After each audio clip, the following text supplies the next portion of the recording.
y vemos que al final de este periodo Satanás es soltado, después del final de este periodo es soltado y comienza a engañar y provoca un efecto a nivel global, ¿no es cierto? A nivel global.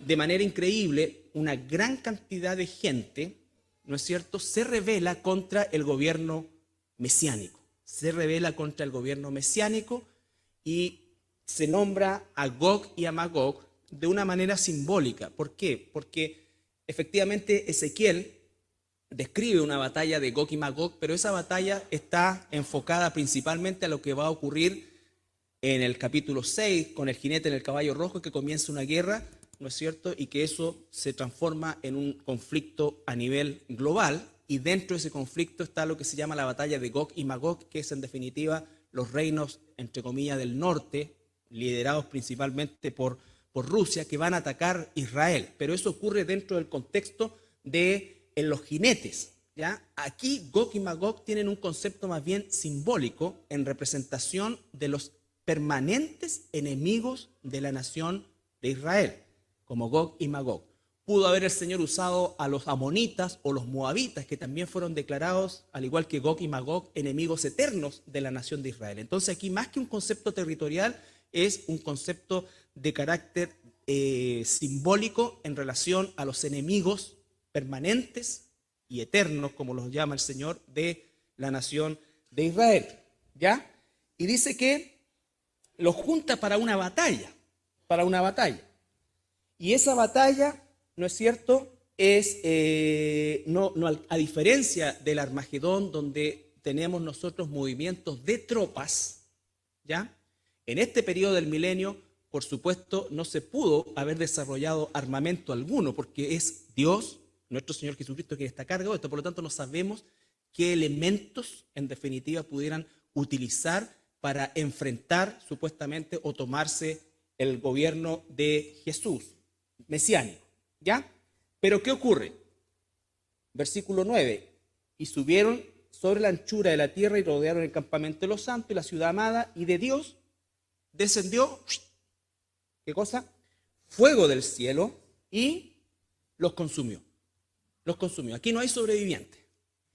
Aquí no hay sobrevivientes. A diferencia del Armagedón, donde la Biblia deja espacio y a la tribulación, deja espacio a sobrevivientes, en este caso no. Ya va a ser un ataque único, inmediato y certero de Dios sobre todos estos rebeldes. ¿Ya? Ahora, este concepto de la rebeldía del ser humano va a ratificar qué cosa, que la naturaleza humana carnal es por sí lo suficientemente mala para rebelarse contra Dios. ¿Ya? No está Satanás inicialmente, ¿no es cierto? Todo es perfecto, pero igual se va a gestar una revolución, una rebelión que se va a manifestar después del milenio. Ahora, según dicen algunos autores, es muy probable que quienes se rebelen sean la última generación que nazca durante este periodo milenial. Entonces, entre comillas, va a ser una rebelión de jóvenes de entre 90, 100 años máximo, ¿no es cierto?, que se van a rebelar, que son la última generación que ha vivido una vida perfecta y que ha estado acostumbrado así siempre. No se olviden que Satanás, ¿cómo es que engaña al ser humano? Lo hizo desde el jardín del Edén. Le dice al ser humano, siempre puedes estar mejor, ¿ya? Siempre puedes estar mejor. Entonces, no se trata de querer superarse ni nada por el estilo, sino que apela al hecho de que el ser humano, aunque tenga, como fue en el jardín del Edén, todo perfecto, la tentación puede ser como Dios, lo que significaba que iba a ser mejor que lo que soy, ¿ya?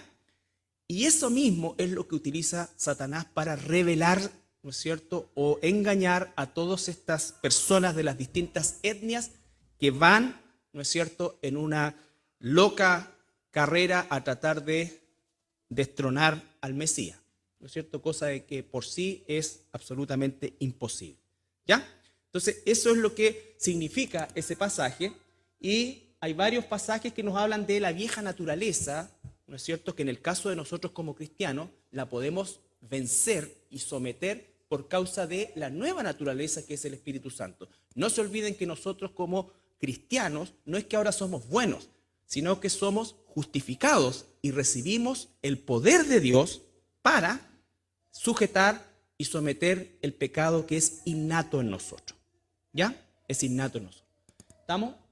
Bueno, esos versículos ustedes los pueden revisar, ¿no es cierto? Hay muchos más, pero que hablan de esta instancia caída, que es la naturaleza carnal contra la cual como cristianos tenemos que luchar permanentemente, diariamente. ¿Ya? Entramos a la última sección del capítulo 20. Y el versículo 10, ¿qué es lo que ocurre? El diablo, entonces, es tomado y es arrojado a este lugar, este sí que es permanente, al lago de fuego que arde con azufre, dice, donde ya se encuentran hace 1000 años, por lo menos, el falso profeta y el anticristo. ¿Ya? Vamos a leer desde el versículo 11 ahora hasta el 15, la sección del juicio ante el gran trono blanco. Y vi un gran trono blanco, y al que estaba sentado en él, de delante del cual huyeron la tierra y el cielo, y ningún lugar se encontró para ellos. Y vi a los muertos, grandes y pequeños, de pie ante Dios, y los libros fueron abiertos, y otro libro fue abierto, el cual es el libro de la vida. Y fueron juzgados los muertos por las cosas que estaban escritas en los libros según sus obras. Y el mar entregó los muertos que había en él, y la muerte y el Hades entregaron los muertos que había en ellos, y fueron juzgados cada uno según sus obras. Y la muerte y el Hades fueron lanzados al lago de fuego, esta es la muerte segunda. Y el que no se halló inscrito en el libro de la vida fue lanzado al lago de fuego. Tenemos ahí una escena terrorífica, que es el juicio final, que se inicia diciendo, vi un gran trono blanco. En el libro de Apocalipsis, la palabra trono aparece 37 veces, ¿ya? Pero aparece en relación a los tronos de los seres vivientes, el trono trono de David, una serie de cosas, y aquí por primera vez aparece el trono blanco, ¿no es cierto?, del juicio final. ¿Quién está en ese trono? Por supuesto que es Dios. Ahora, en este instante, nosotros tendríamos que pensar que cuando habla de Dios sentado ahí, está incluyendo al Padre, al Hijo y al Espíritu Santo, no solamente al Padre. ¿Por qué? Porque Jesús dijo permanentemente, el Padre, el Hijo no juzga nada, sino que es el Padre.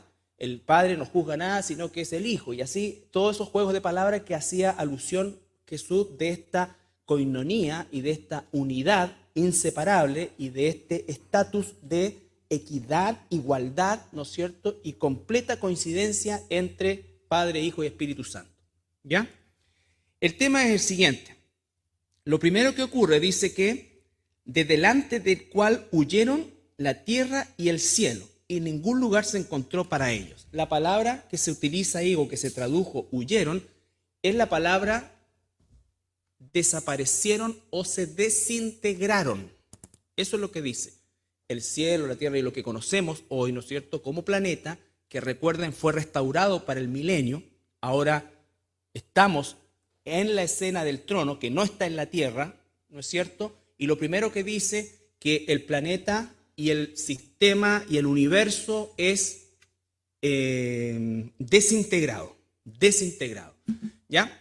Porque no se olviden que el universo majestuoso, inmenso, perfecto en su funcionamiento, fue hecho en función de la Tierra. Obviamente esto a nivel de lo que son los científicos es una aberración porque hablan de millones de años y Dios pudo haber hecho todo en milisegundos si quería, ¿ya? Y primero hizo los cielos y la tierra, dice, y después como al cuarto día, si no me equivoco, ¿sí?, Él crea las estrellas. Entonces, significa que todo está en función del planeta Tierra. Eso es lo que dice la Biblia. Y recuerdan ustedes cuando vimos hace varios miércoles atrás, muchos miércoles atrás, esto que se comprobó primero en el año 53 con el famoso telescopio, el Hubble, ¿Está bien dicho? Hubble. Bueno, que fue el primer telescopio gigantesco de no sé cuántos espejos que permitió, pero inmensamente, ampliar el espectro, ¿no es cierto? Y llegar, como dijeron en algún momento, a la frontera del universo. Situación que no se sabe si es así. Pero sí lo que se sabe es que efectivamente fue un salto cuántico prácticamente de la capacidad de poder determinar una distancia, ¿no es cierto?, gigantesca. Ahora, ¿qué fue lo increíble de estos resultados y que no se le dio ningún tipo de promoción? Es el hecho de que, tomando la Tierra como referencia, obviamente se usaron los habituales puntos cardinales, y lo increíble de esto fue que había una coincidencia de distancia hacia todos los lados. Y eso tiene una sola explicación, que la Tierra es el centro del universo. El año 2010, en Canadá, se inauguró un telescopio mucho más grande, mucho más con mayor capacidad de ampliar esa distancia que el anterior, y los resultados fueron exactamente los mismos. Exactamente los mismos.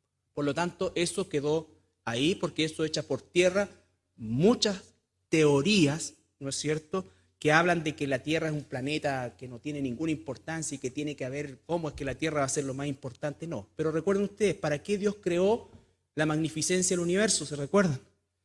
Porque es la única manera de que nosotros los seres humanos podamos tener una imagen física de que los cielos cuentan la gloria de Dios. O sea, la gloria de Dios es tan inmensa, tan perfecta, tan maravillosa, tan bella, ¿no es cierto?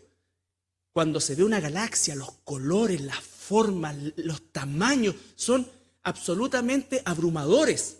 Bueno, eso es una pálida imagen para nosotros los seres humanos de tener un cierto parámetro de qué significa la gloria de Dios. Nada más. No tienen otro propósito.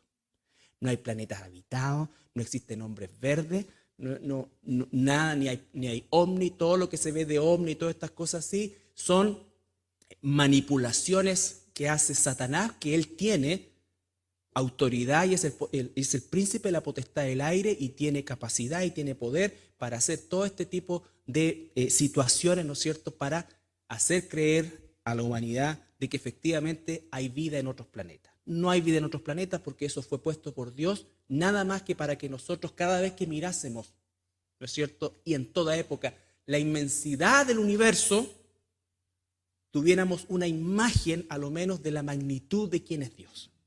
¿Ya? Que no es el viejito blanco, la barbita blanca, que está sentado, ¿no es cierto?, y que tiene artritis. No, es inmenso, magnificencia. Entonces, así como no podemos describir, no podemos explorar, ¿no es cierto?, ni siquiera podemos llegar al planeta más cercano. ¿Ya? Así es que no podemos sondear a Dios. No podemos explicar. Es algo que escapa a todas nuestras capacidades. ¿Ya? Bueno, todo ese universo, Dios va a hacer el efecto contrario para dar lugar después a los cielos nuevos y la tierra nueva. ¿Ya? Y entonces, de alguna manera, Él va a descrear lo creado, lo va a pulverizar. Tenemos 2 de Pedro, capítulo 3, versículo 3 al 7. Los otros versículos, por tiempo, los pueden anotar o ver después de la página web. Pero hablan de lo mismo desde la perspectiva de los profetas. 2 de Pedro 3, 3 al 7. Sabiendo primero esto, que en los postreros días vendrán burladores, andando según sus propias concupiscencias, y diciendo, ¿dónde está la promesa de su advenimiento? Porque desde el día en que los padres durmieron, todas las cosas permanecen así como desde el principio de la creación. Pausa. La palabra advenimiento que ellos están usando, los burladores de aquel entonces, incluía todo: rapto, segunda venida, reino milenial, todo. ¿Ya? Entonces es una palabra amplia, no está hablando específicamente del rapto. ¿Ya? Está hablando de todo ese proceso que se desarrolla a partir del rapto de la iglesia y que culmina con el reinado mesiánico eterno en la Nueva Jerusalén. Estos ignoran voluntariamente que en el tiempo antiguo fueron hechos por la palabra de Dios los cielos y también la tierra, que proviene del agua y por el agua subsiste, por lo cual el mundo de entonces pereció anegado en agua. Pero los cielos y la tierra que existen ahora están reservados por la misma palabra, guardados para el fuego en el día del juicio y de la perdición de los hombres impíos.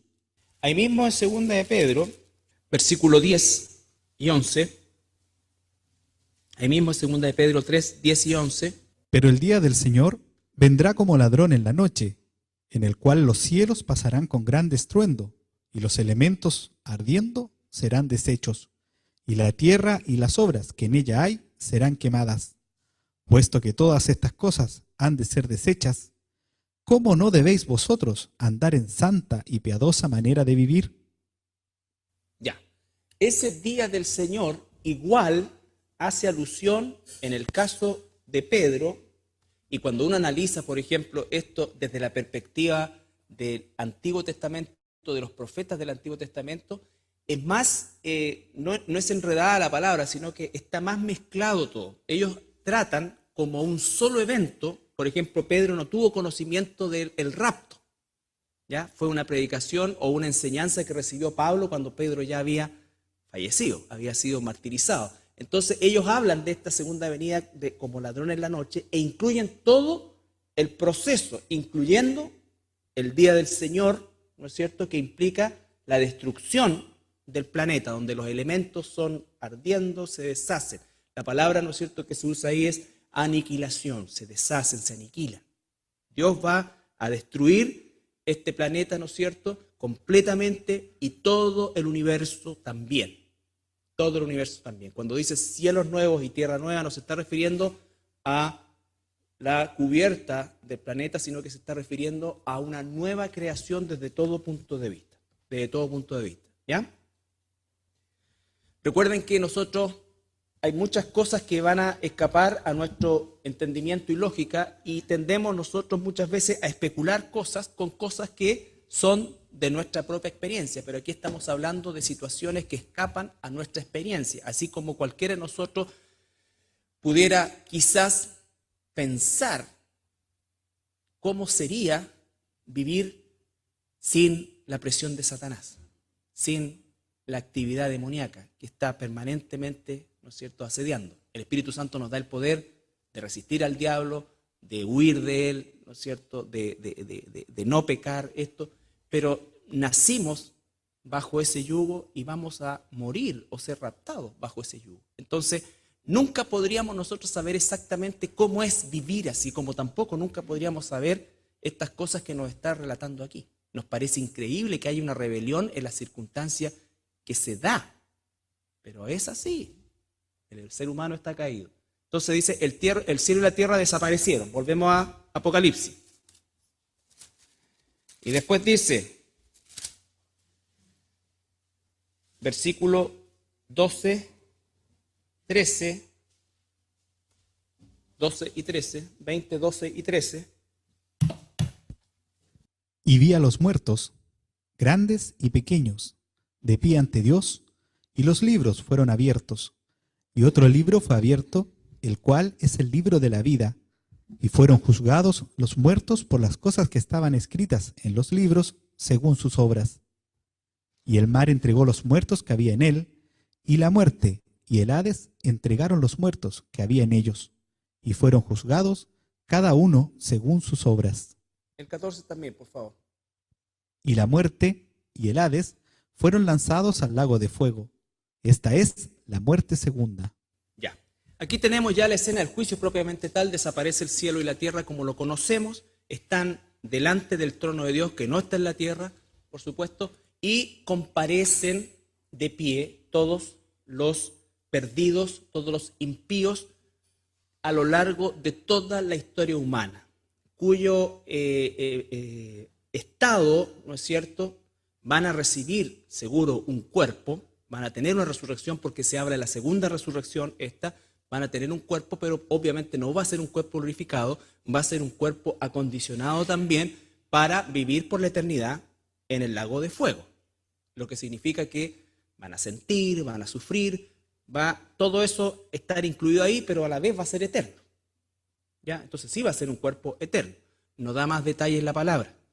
¿Ya? Ahora bien, dice grandes y pequeños. La palabra ahí incluye poderosos, pobres, en fin, no hay distinción de personas, o sea, hay impíos de todo tipo, absolutamente de todo tipo. Dice que son millones y millones de personas, el profeta Daniel, que van a comparecer delante de este trono y que sus libros van a ser abiertos, ¿ya? Esos libros significan, ¿no es cierto?, que es la historia, es el historial de cada uno de esos seres humanos que murió sin Cristo, que rechazó la gracia de Dios y que está siendo en ese momento juzgado conforme a lo que está escrito ahí, ¿ya? Eso significa, ¿no es cierto?, que toda la vida de esas personas va a estar puesta delante del trono de Dios y conforme a eso va a ser juzgado. Lo que entendemos que en el lago de fuego, ¿no es cierto?, no va, que si en Tiro y en Sidón se hubiesen hecho estas cosas, se habrían arrepentido, y por eso les digo que cuando sea el juicio, el castigo que ustedes van a recibir va a ser mayor que esto. Y si en Sodoma se hubiese predicado esto, ¿no es cierto?, se hubiesen convertido, por lo tanto os digo que en el día del juicio el castigo va a ser más tolerable, usa ahí la palabra, ¿no es cierto?, más tolerable para ellos que para ustedes. Entonces, recuerden que el pecado de la blasfemia contra el Espíritu Santo, que es el pecado imperdonable, es efectivamente la forma más terrible de pecar contra Dios, ¿ya? Entonces, el juez es Dios, todos esos versículos que están ahí, ¿no es cierto? Y la Biblia habla por lo menos de 3 libros que son escritos de nosotros como seres humanos. El libro de las palabras. Eso significa, ¿no es cierto?, que el pasaje de Mateo dice que toda palabra de los impíos, toda palabra necia que sea dicha va a ser contada en ese día del juicio. Y la palabra que se usa ahí como necio es la palabra blasfemia. Aquí estamos hablando de los perdidos. Si tú y yo somos hijos de Dios, Dios qué cosa ha limpiado, al igual que Isaías mi boca. ¿Significa eso que a veces no se me salen garabatos? No tiene que ver con eso, aunque el cristiano no debe hablar garabato. Lo que está diciendo es blasfemar contra Dios. Dios en ese momento va a castigar cada palabra de las personas que dijeron, Dios no existe, Dios es esto, Dios acá, se burlan de Dios, ¿no es cierto? Hacen escarnio de Dios. Todo eso que hoy día a nosotros nos irrita, ¿no es cierto? Pero que el Señor nos dice tranquilo porque eso está guardado para el día del juicio. Por eso es que toda la gente que maldice a Dios, que se burla de Dios, que todo esto no reciba de nosotros castigo, sino que reciba de nosotros, ¿qué cosa?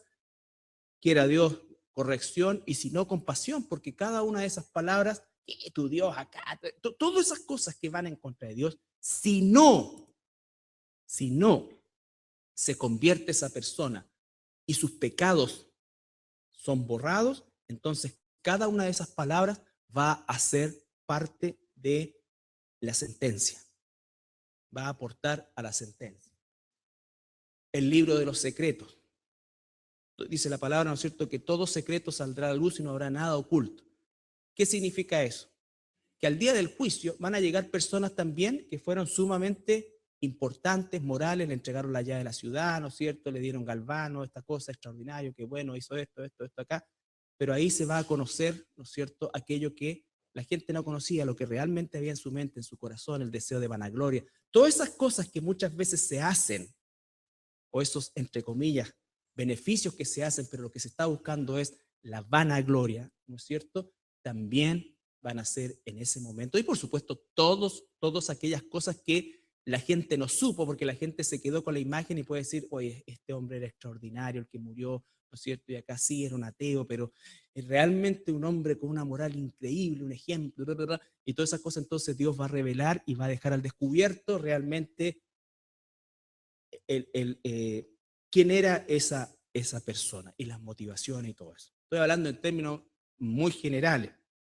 Y por supuesto el libro de las obras, que ya implica todas las cosas que la persona hizo, ¿no es cierto? Lo que robó, lo que adulteró, aunque no lo pillaron, pero esto acá, allá, enriquecimiento ilícito, las boletas que dio, ¿no es cierto? Que salga sobreseído, no va a ser sobreseído por Dios, y así sucesivamente, todas esas cosas, el violador, el que esto, el que no lo pilla, todos aquellos que están, entre comillas, hoy impunes, todas esas obras van a ser parte de la sentencia final. ¿Estamos? Entonces dice, cuando los libros fueron abiertos, se juzgaron sus obras. Aquí no son para salvación ni para perdición. La salvación no es por obras. Aquí no tiene que ver con eso. Todos los que están ante el trono blanco están ya condenados. Lo único que se va a hacer es, tal como ocurre en los tribunales humanos, el acusado se pone de pie y se le dicta la sentencia. Se le dicta la sentencia. Ya no hay tiempo para arrodillarse, ya no hay tiempo para pedir perdón, ya todo, la misericordia de Dios pasó y ahora viene el juicio. El juicio, ¿ya? Apartada, van a estar ahí también los religiosos, todos aquellos que dijeron, Señor, Señor, ¿acaso en tu nombre no hicimos esto, esto? Y Él les va a decir, nunca os conocí apartados de mí, malditos al fuego eterno, que es el lago de fuego, preparado para el diablo y sus ángeles. Entonces, todo eso va a estar ahí. Va a haber gente que cree que no va a estar ahí, pero desgraciadamente sí va a estar ahí. ¿Ya? Ningún ser humano que haya muerto en rechazo al Evangelio de Jesucristo, todo ser humano, mejor dicho, va a estar ahí, a recibir su sentencia, a recibir su sentencia. ¿Ya? Por eso es que la Biblia nos dice también, no juntes ascuas o carbones encendidos sobre la cabeza de las personas que ya les has dicho como 100 veces que vuelva el Señor, que venga a la iglesia. Ya te dije. No demos lugar a que blasfemen. Seamos claros, prediquemos 1, 2 veces y se cierra el caso y oramos por esa persona, oramos por esa persona, oramos por esa persona. Y si la persona pregunta, respondemos lo que pregunta y no vamos más allá. No porque seamos cobardes, no, ¿por qué? Porque la salvación no depende de cuántos argumentos nosotros demos. La salvación depende de Dios. Depende de Dios. Nuestra misión es proclamar el Evangelio y llamar al arrepentimiento. No forzar a que la gente se arrepienta, porque eso no lo podemos hacer. ¿Ya? Y le podemos decir, bueno, pero por lo menos esto y darle una oportunidad al Señor Jesús. Mira, y aquí y allá, y pucha, y esto, vamos, y acá, y, bueno, te voy a acompañar. Y como te que hablaron pura estupidez. Pero ven el domingo, porque que nosotros lo hacemos con mucho corazón, pero estamos, ¿no es cierto?, nosotros tomando la salvación en nuestras manos, y eso no es. Vean ustedes la vida de Jesús, el mayor ejemplo de evangelismo, Jesús, todo esto. Nunca Jesús se devolvió y dijo, por favor, crean en mí, por favor, esto ya, pero que, no, denme una oportunidad, y pucha, yo, a ver, voy a hacerle un milagrito, ¿no? Y nosotros andamos muchas veces basureando al mismo Jesús y lo rebajamos, ¿no es cierto?, a cualquier cosa. Confía en el Señor, Él va a solucionar tus problemas familiares, Él te va a dar un matrimonio, Él te va a dar todo lo que tú necesitas. Mentira, eso no podemos asegurarlo. Lo único que podemos asegurarlo es que si verdaderamente el Espíritu Santo le convence de pecado, justicia y juicio, se va a salvar de todo esto, por lo cual debiera vivir agradecido el resto de su vida y sirviendo al Señor, y que inmerecidamente va a recibir un lugar en el cielo eterno. Eso sí, te lo puedo asegurar. Pero que no vaya a tener problemas, no. Que no te va a dar cáncer, tampoco. Que tu esposa va a cambiar, no. No, a lo mejor hasta empeora. Bueno, eso siempre es probable, con o sin conversión. Y los varones también, y los esposos también. No la pude arreglar, se cayó sola. Empeora. ¿No es cierto? Y recuerda que el ser humano siempre cree que se merece, y sobre todo en la cultura que vivimos ahora, se merece más, se merece más. Entonces cualquier predicación de carácter restrictivo, ¿no es cierto?, y de carácter sacrificial, la desprecia. Por eso es que la única forma de hacer la voluntad verdaderamente de Dios, la verdadera voluntad de Dios, es haber nacido de nuevo. Si no, no se puede, no se puede. ¿Ya? Entonces, los libros son abiertos y dice después el versículo 13, y el mar entregó a los muertos que había en él, y la muerte y el Hades entregaron a los muertos que había en ellos, y fueron juzgados cada uno según sus obras, pero no para salvación, sino para condenación, para sentencia. Ahora, cuando dice, y el mar entregó a los muertos,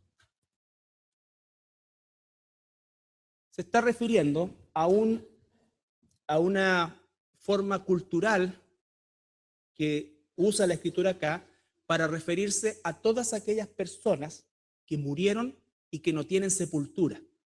Por ejemplo, se ahogaron en el mar, murieron calcinados, no se encontró el cuerpo. Entonces a todas esas personas se las incluye dentro del concepto de el mar. ¿Por qué? Porque el mar habla de, incluso el mismo Apocalipsis, habla de gentío, de multitud de personas, ¿ya? Entonces una expresión que se utiliza, ¿no es cierto?, para hablar que de todas partes, porque finalmente recuerden que este libro está escrito también de una manera que nosotros podamos, ¿no es cierto?, asimilar una verdad gigantesca. ¿Por qué? Porque en definitiva, si yo muero en el mar y no tengo sepulcro, aunque me hayan comido los peces, todo eso, ese cuerpo no es el que se va a levantar. Yo voy a recibir un cuerpo glorificado que no está en el fondo del mar y que ningún elemento de lo que pudiera quedar ahí, ¿no es cierto?, de lo que vomitaron los peces, va a usar Dios para hacer este cuerpo glorificado, porque la carne y la sangre no pueden heredar el reino de los cielos. Lo que significa es que no importa las condiciones que haya muerto la persona, no importa cómo haya sido la persona sepultada, si le hicieron esto acá y allá, no. Finalmente, su alma va al Hades, ¿no es cierto? Su cuerpo, si fue sepultado, a la tierra, polvo eres y al polvo volverás. Si no está con Cristo, cuando salga su alma de acá, va a recibir un cuerpo nuevo, acondicionado para sufrir eternamente en el lago de fuego. Si ha nacido de nuevo y es un hijo de Dios, no importa dónde haya muerto, ¿no es cierto? Muchas personas tienen la preocupación, oye, si me queman y esto y acá, y si me saco un riñón, si doy un riñón, ¿qué va a pasar? La resurrección va a salir sin riñón. No, nada de esto va a utilizar el Señor. Nada de esto. Es un cuerpo glorificado nuevo, de características morfológicas externas similar, de acuerdo a lo que es el cuerpo de Jesucristo resucitado, pero en condiciones distintas desde su composición atómica, si pudiésemos hablar, ¿ya? Es otra cosa, es otra situación. Entonces, dice que de todas partes confluyen hacia este juicio, ¿ya? Por eso, una cosa que es bien importante, todo lo que nosotros tenemos, por ejemplo, como culto a los muertos, es una cosa que tiene que ver con un concepto pagano. Otra cosa es respetar, ¿no es cierto?, la situación, la sepultura de tu padre, de tu madre, todo, pero efectivamente ellos no están ahí, o están en el Hades, o están en la presencia del Señor. No hay otra opción. El culto a los muertos es una cosa sumamente antigua, ¿no es cierto? Es triste cuando uno puede entender la situación, ¿me entiende? No es un juicio sobre las personas, pero entender los ciegos que están cuando uno va, por ejemplo, pasando por ahí, va camino al valle, todos remolinos, juguetes, celebrándole el cumpleaños al niño. ¿Te das cuenta? Eso es lo que la Biblia llama el culto a los muertos, ¿ya? El culto a los muertos, personas que no pueden dejar un domingo sin ir a ver a mi mamá. ¿Cómo le quitas eso? Solamente el Espíritu Santo. Y es una cosa paradojar, porque la viejita, ¿no es cierto?, o el viejito ahí vivió abandonado por su hijo toda la vida, pero cuando muere lo achutan con un terno pero espectacular. Puta, ¿cómo se lo trajiste en vida? Y lo meten en un cajón, pero roble y cuestión. ¿Cómo no le compraste una buena cama cuando estaba en vida? Esas estupideces que el ser humano hace es justamente por una concepción totalmente antibíblica. ¿Qué pase con nuestro cuerpo? Los judíos tenían una forma de sepultar, una forma de esto, todos los egipcios tenían otra forma de esto. Eso es cultural. ¿Ya? Entonces, destino final, el que no se halló inscrito en el libro de la vida, recuerden eso, en el libro de la vida. El libro de la vida fue escrito, capítulo 13 de Apocalipsis. Ya, capítulo 13, versículo 8. Apocalipsis, 13:8. Y la adoraron todos los moradores de la tierra, cuyos nombres no estaban escritos en el libro de la vida, del Cordero que fue inmolado desde el principio del mundo. Entonces, ese libro de la vida está escrito desde el principio del mundo, ¿ya? Cuando Jesús dice que su nombre no será borrado del libro de la vida, lo que está haciendo es una afirmación de que todo hijo e hija de Dios no va a ser borrado del libro de la vida. Todo aquel que no es hijo o hija de Dios, ¿no es cierto?, no está inscrito en el libro de la vida, ¿ya? Recuerden que le pregunta al ángel, ¿está ahí inscrito explicando un juicio? No es que Jesús o Dios no sepa si está o no está, ¿me entiende? Pero es para reafirmar la situación, o sea, no está inscrito. No, señor, aquí está con Tipex, parece que alguna vez estuvo, ¿ya? Pero el 23 de diciembre del 2018 perdió la salvación. No, pues eso no existe. Y este libro está escrito antes de la fundación del mundo. El libro de Efesios, capítulo 1, versículo 3 al 6. Bendito sea el Dios y Padre de nuestro Señor Jesucristo, que nos bendijo con toda bendición espiritual en los lugares celestiales en Cristo, según nos escogió en Él antes de la fundación del mundo, para que fuésemos santos y sin mancha delante de Él, en amor, habiéndonos predestinado para ser adoptados hijos suyos por medio de Jesucristo, según el puro afecto de su voluntad, para alabanza de la gloria de su gracia, con la cual nos hizo aceptos en el amado. Entonces, fuimos escogidos solamente por la gracia de Dios antes de la fundación del mundo. ¿Puede alguien explicar eso? La respuesta es no. No, porque Dios no explica la Biblia. Dios comunica la Escritura. El predicador lo que tiene que hacer es comunicar lo que la Escritura dice y darle una interpretación correcta conforme al mismo texto. ¿Quién pudiera explicar eso? Por eso es que dice que los pensamientos de Dios son infinitamente distantes a los míos. Infinitamente distantes a los míos. Pero el que no lo entienda o no lo pueda explicar no significa que lo tengo que pasar por alto o lo tengo que negar. Dios está en control de todo. Él, si somos hijos e hijas de Dios, Él nos inscribió antes que siquiera existiésemos. ¿Ya? ¿Por qué? Porque Él es perfecto y lo hace todo perfecto. Entonces, nosotros, ¿qué es lo que tenemos que hacer? Obedecer a Dios. Dios sabe por qué hizo lo que hizo, cómo lo hizo, y todo lo que hizo es perfecto. ¿Ya? Así que si tú te estás preguntando, pero ¿cómo entonces si Dios eligió a uno, por qué iba entonces a juzgar a otros si no los eligió desde antes? Y todas esas preguntas, ¿no es cierto?, que se hace un ser humano con cierta lógica, no encuentran respuesta en la Escritura. Porque la Escritura no explica, ni siquiera explica la pregunta que yo me haría antes de preguntar por qué a algunos los mandan al infierno. ¿Por qué me salvó a mí? Si yo merecía igual que ellos estar en este juicio e ir al infierno eterno. Entonces, y como no tengo explicación para eso, entonces, y sé que es lo más maravilloso que Dios me ha dado, respondo, como dice el apóstol Pedro, cuánto más nosotros debemos vivir en debemos estar en santa y piadosa manera de vivir. ¿Ya? Entonces, ese libro de la vida, los que no estaban inscritos desde la fundación del mundo, dice que fueron arrojados al lago de fuego.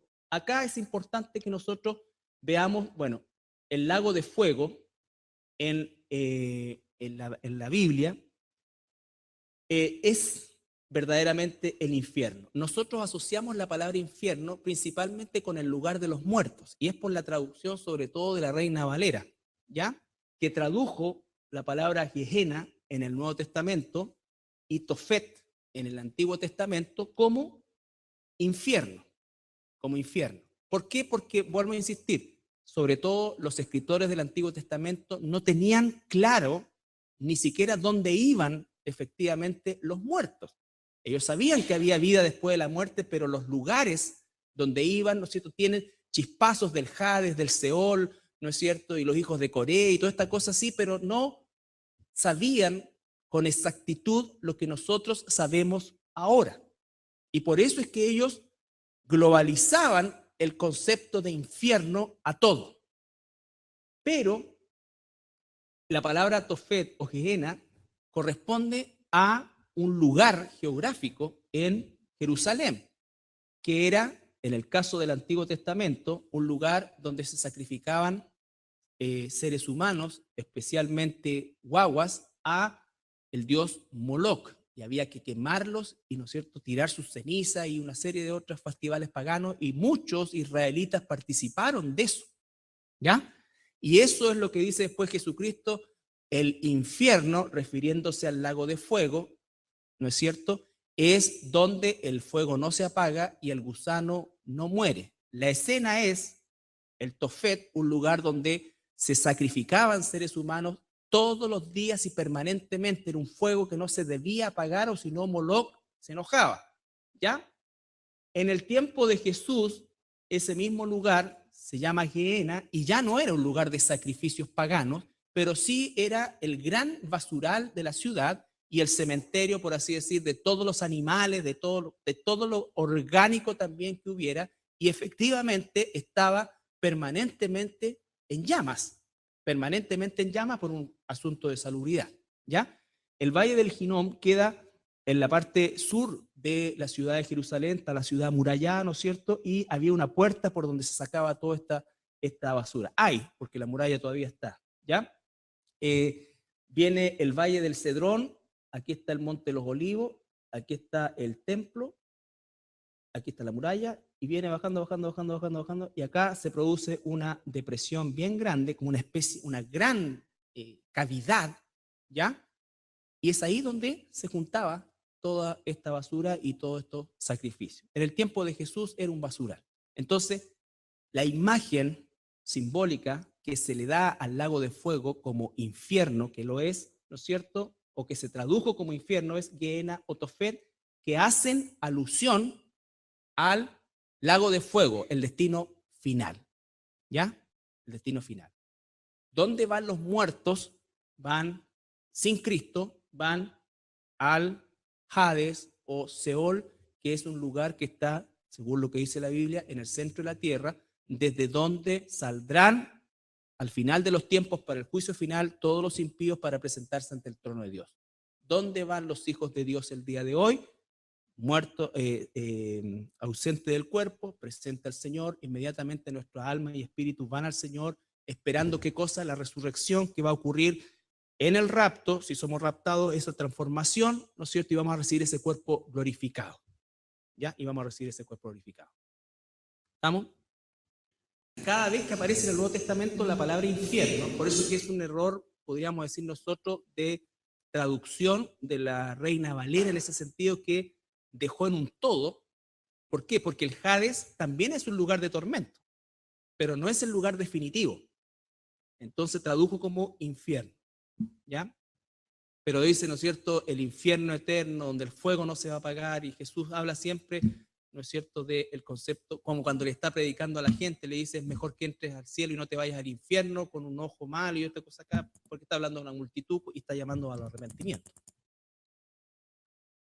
Ahora, no tiene mayor trascendencia desde el punto de vista nuestro, o sea, tampoco está mal decir el infierno en un sentido, digamos, en el lugar de los muertos, porque el nombre real de la última morada de Satanás, el anticristo, el falso profeta y todos los impíos, los demonios y todos los impíos de la historia, será el lago de fuego, que arde con fuego y azufre.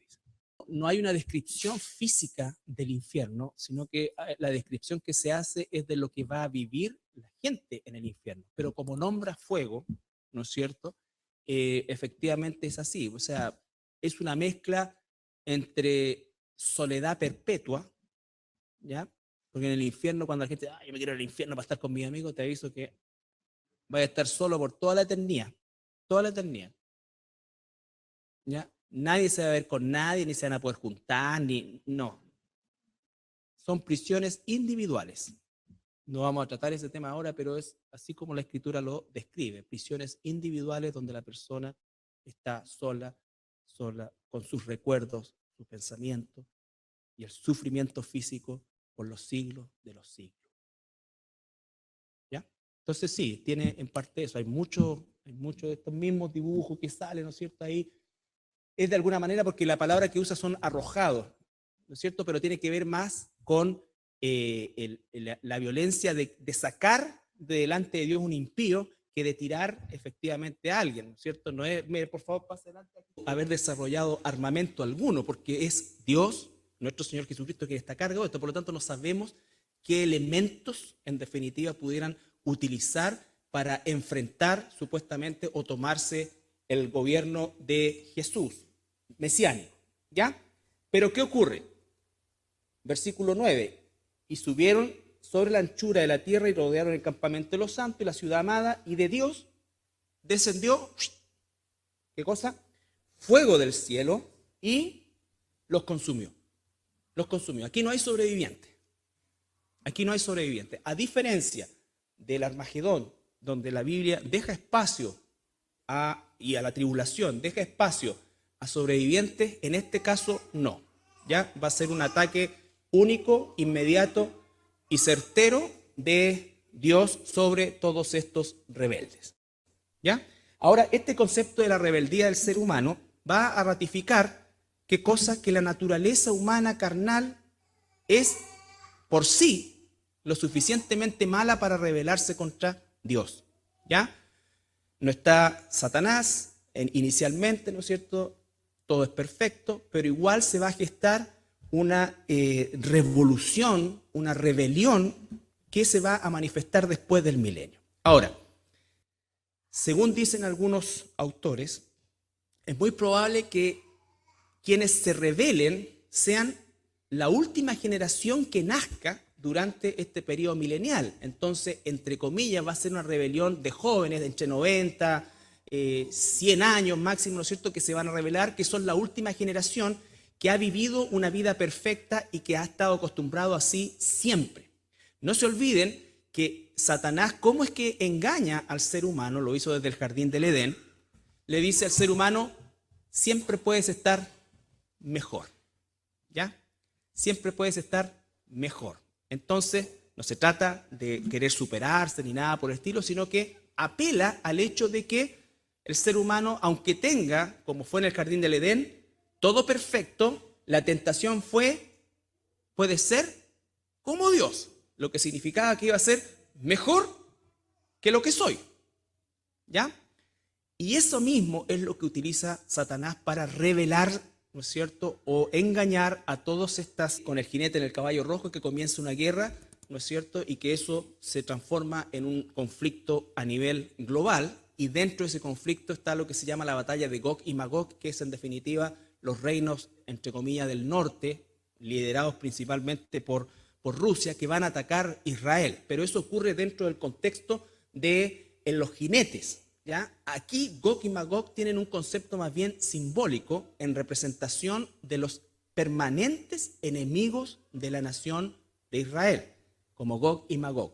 Pudo haber el Señor usado a los amonitas o los moabitas, que también fueron declarados, al igual que Gog y Magog, enemigos eternos de la nación de Israel. Entonces aquí, más que un concepto territorial, es un concepto de carácter simbólico en relación a los enemigos permanentes y eternos, como los llama el Señor, de la nación de Israel. ¿Ya? Y dice que los junta para una batalla,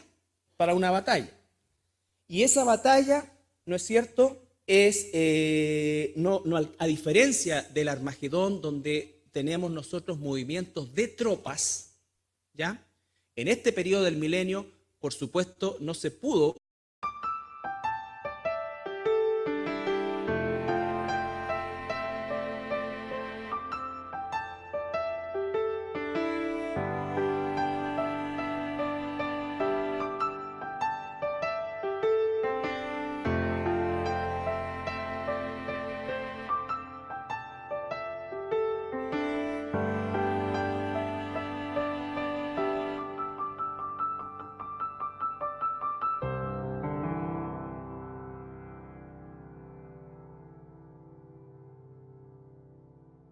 Y vemos que al final de este periodo Satanás es soltado, después del final de este periodo es soltado y comienza a engañar y provoca un efecto a nivel global, ¿no es cierto? A nivel global.